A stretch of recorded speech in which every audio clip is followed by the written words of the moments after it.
Assalamualaikum warahmatullahi wabarakatuh.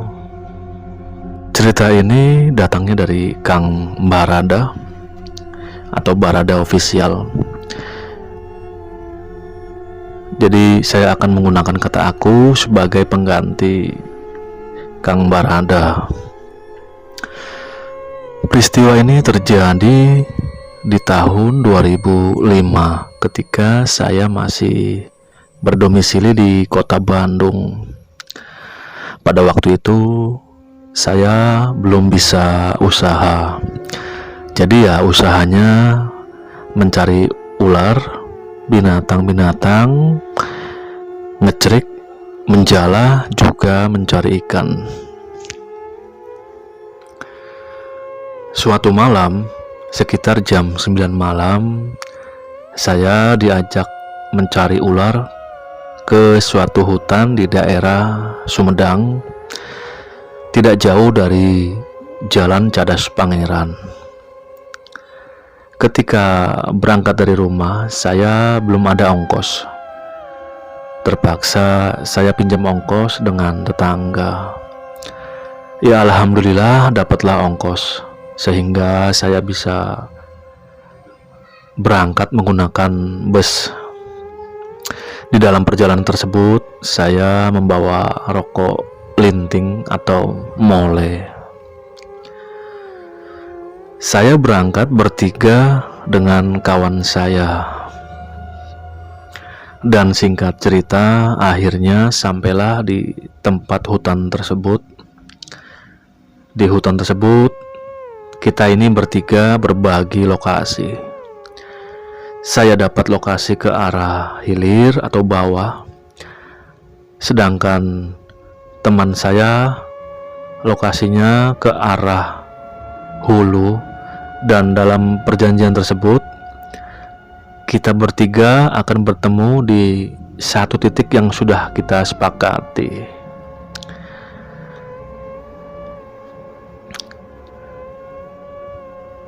Dan perlu diketahui, sungai tersebut ini benar-benar kondisinya masih diselimuti oleh hutan-hutan yang dibilang masih sangat lebat. Dan singkat cerita lagi, ketika saya sudah mulai berjalan di lokasi tersebut, yang lokasi ini boleh dibilang baru buat saya. Akhirnya saya turun ke sungai tersebut dengan membawa lampu karbit. Tidak lama berjalan, ya kira-kira jam 10, tentunya jam 10 malam, mendadak hidung saya ini mencium aroma minyak putri duyung atau minyak duyung. Namun saya abaikan. Kalau dibilang takut, jujur saya takut sekali. Namun karena niat saya usaha, ya saya berani-beranikan. Saya lawan rasa takut tersebut. Di dalam perjalanan tersebut, saya sampai ke sebuah batu. Batu ini ukurannya besar. Saya putuskan untuk beristirahat. Saya duduk sambil melinting tembakau mole. Kemudian saya nyalakan. Namun aroma minyak duyung tersebut tidak juga hilang. Saya tahu sejarah Cadas Pangeran, bagaimana mistisnya, bagaimana sejarahnya. Dan rasa takut saya pun semakin menjadi. Tapi di sini saya putuskan untuk tetap merokok sampai habis. Dan setelah rokok habis, saya mulai melanjutkan jalan kembali, menyusuri sungai. Dan di dalam jalan tersebut, ketika saya menyusuri sungai, saya ini lompat dari batu ke batu yang ukurannya sangat bervariasi. Kadang-kadang juga saya turun ke air yang mungkin ukurannya ada yang setengah betis, ada yang sampai selutut. Tidak lama kemudian saya menemukan sebuah pohon. Pohon ini seperti pohon doyong atau miring ke arah sungai. Dan berawal dari sinilah peristiwa menakutkan kemudian menimpa saya. Entah kenapa, semenjak melewati pohon tersebut, rasa merinding saya ini semakin menjadi-jadi. Tapi ya kembali lagi saya lawan. Dan ketika saya berjalan pun, seperti ada yang mengikuti langkah saya. Saya berjalan kecoprak-kecoprak, di belakang juga ada suara kecoprak yang mengikuti. Saya berhenti sejenak dan menyapukan pandangan ke sekeliling, namun tidak ada apa-apa. Saya pun melanjutkan berjalan. Saya mencoba untuk jalan cepat.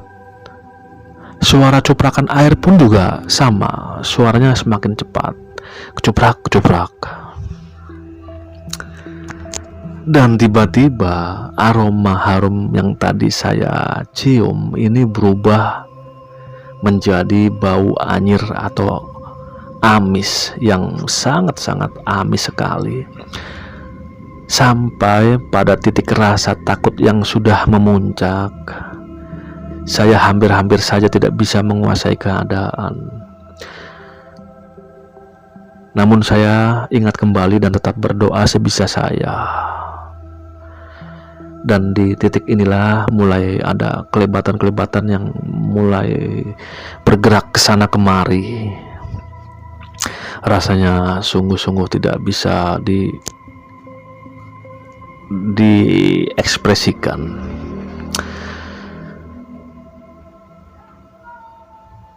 Dan disinilah saya melihat apa itu yang disebut dengan hantu untuk pertama kalinya.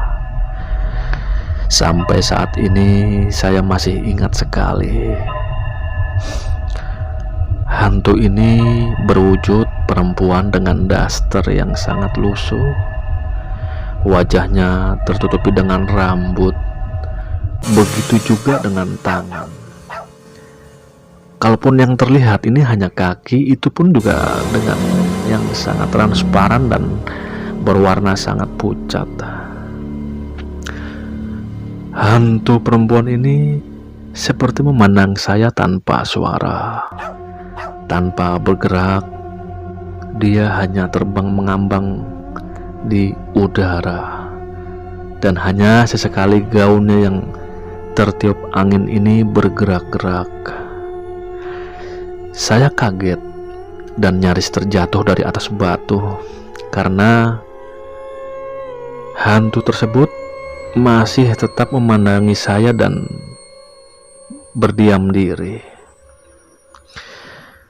Namun di dalam perasaan saya ini seperti ada yang memberitahu bahwa sosok tersebut seolah-olah ini tidak ingin menjahati saya. Boleh dikatakan mungkin sosok ini hanya untuk menunjukkan bahwa dia ini menghuni daerah sungai ini. Ini yang saya ambil kesimpulan secara sepihak ya. Peristiwa itu terjadi lumayan lama, dan pada akhirnya alhamdulillah pikiran saya juga masih waras. Untuk teriak juga tidak mungkin karena ini sangat jauh dari rumah warga. Untuk lari juga hal yang sangat mustahil karena posisi ini medan dan konturnya sangat sulit sekali. Bayangkan di kanan kiri ini dengan tebing yang paling rendah ini ukurannya 3 meter. Bagaimana saya bisa untuk lari? Dan singkat cerita, saya lanjutkan berjalan.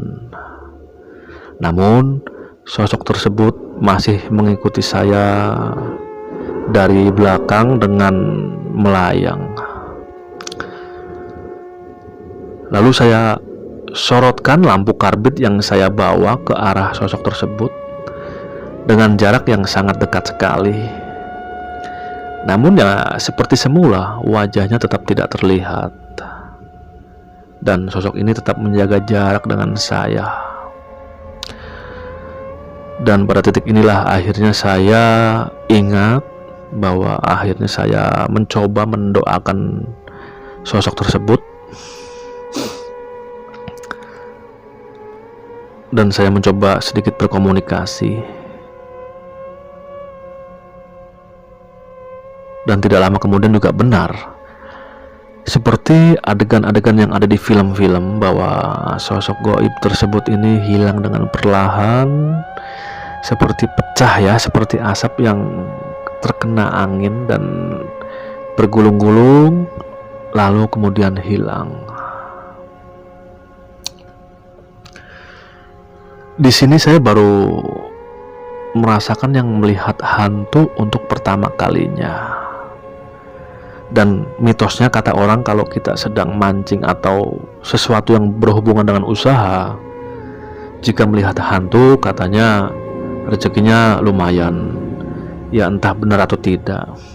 Namun entah ada korelasi atau tidak, namun ketika saya berusaha dalam mencari binatang ini, ya alhamdulillah saya menemukan ular piton dengan ukuran ini 1 meter lebih, mungkin 1,5 meter ya.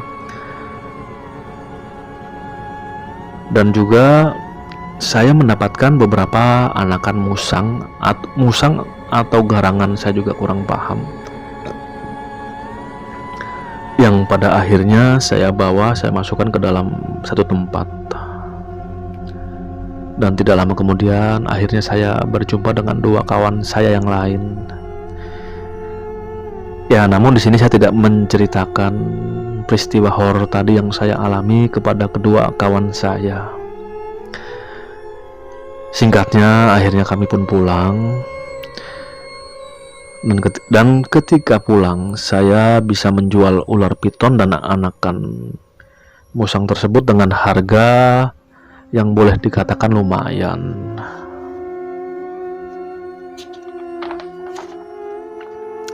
Mungkin inilah cerita yang dialami oleh Kang Barada. Dan untuk sekedar informasi, memang kebetulan beliau ini mempunyai channel yang berhubungan dengan eksplorasi alam atau eksplorasi tentang dunia pergaiban ya. Dan berkat peristiwa horor tersebut, akhirnya Bang Barada ini mencoba memberanikan diri membuat konten dengan mencari sosok-sosok hantu. Ya, beberapa kali pun beliau ini atau sangat sering melihat penampakan-penampakan, bahkan sempat boleh dikatakan ini kenok ketika berhadapan dengan genderuwo. Ya, boleh dikatakan ini sangat menakutkan bagi beliau. Ya, mungkin itu hanya sekedar informasi bahwa cerita ini real, nyata, dan dialami oleh Kang Barada Official. Saya ucapkan banyak-banyak terima kasih kepada Kang Barada Official atas ceritanya. Dan saya juga mengucapkan banyak-banyak terima kasih kepada kawan-kawan subscriber saya yang masih setia ya, yang tidak bosan-bosannya melihat karya saya yang sangat sederhana ini. Saya tutup. Wassalamualaikum warahmatullahi wabarakatuh.